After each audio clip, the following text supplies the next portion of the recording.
us on the...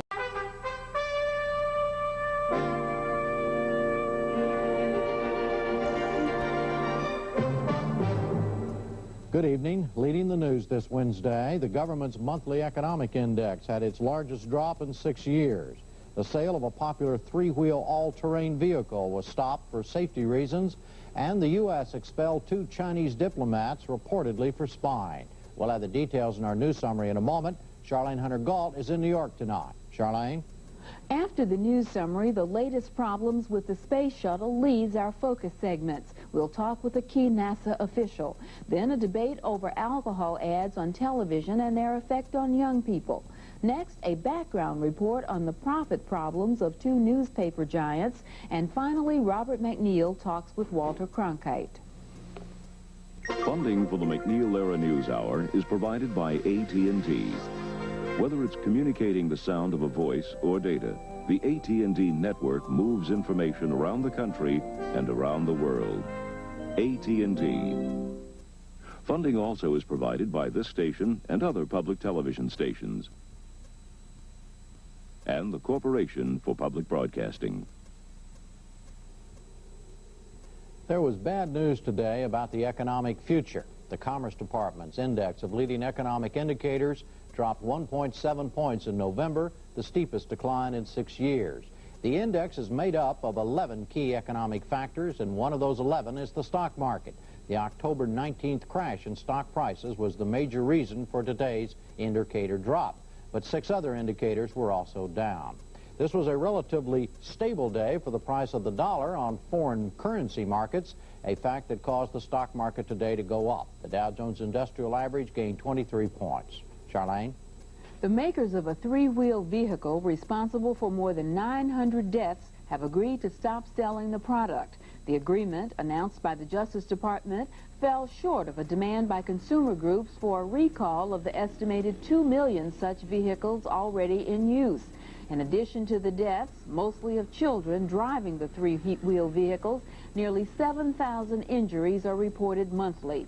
Under the court-ordered decree, manufacturers will be required to post warning signs about risks and provide free driving lessons on the new 4-wheel models. There was disappointment today for Detroit's 2 major newspapers, the Free Press and the News. An administrative law judge turned down the paper's request to merge business and printing departments. The 2 papers wanted the protection of the Failing Newspaper Act. But the administrative judge said the Free Press did not prove it was dominated by the news or was in a downward financial spiral. The final decision on the antitrust exemption request will be made by the Attorney General. Formal murder charges were filed today against R. Gene Simmons, the man accused of one of the country's worst mass killings.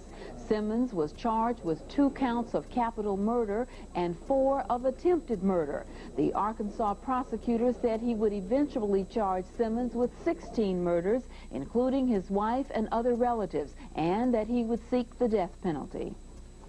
The U.S. government expressed outrage today over the release of 2 El Salvador guardsmen who murdered 2 Americans. The soldiers were serving 30-year prison sentences for the killing of American agricultural workers Michael Hammer and Mark David Perlman. They and an El Salvador man were shot to death at a Sheraton Hotel coffee shop 7 years ago. Today it was revealed the 2 killers were freed December 19th, when an El Salvador judge ruled the crimes were political, and thus the defendants were eligible for parole under the new Central American Peace Plan. In Washington, State Department spokeswoman Phyllis Oakley had this to say about what has become known as the Sheraton case. We are appalled and outraged at the court decision rejecting the government's appeal of the amnesty grant in this case, which was not, in our view, a political crime. The Sheraton case was tried as a common crime, and the killers were convicted under purely criminal statutes. We particularly object to the procedure followed by the courts in this case, an unusually quick decision, with release occurring on the eve of a court recess. Given the situation, we're reviewing possible responses. The State Department confirmed today that 2 Chinese diplomats were expelled from the United States last week. The department said the 2 had done things incompatible with their diplomatic status. The Washington Times reported the 2 had been arrested by the FBI for espionage. There was no official confirmation of that. There were conflicting reports today about the outcome of a major battle in Afghanistan. The Soviet-backed Afghan government said a relief convoy of 150 vehicles had arrived in the besieged city of Khost, but Western-backed rebels in Pakistan called the report a total lie. The rebels have kept the eastern town isolated from the provincial capital for the past 3 months. Earlier this month, thousands of Soviet and Afghan troops launched a major offensive, resulting in heavy casualties on both sides. And that's it for the news summary. Now, NASA's decision to delay the next shuttle, alcohol ads, a major newspaper decision, and Walter Kronkite.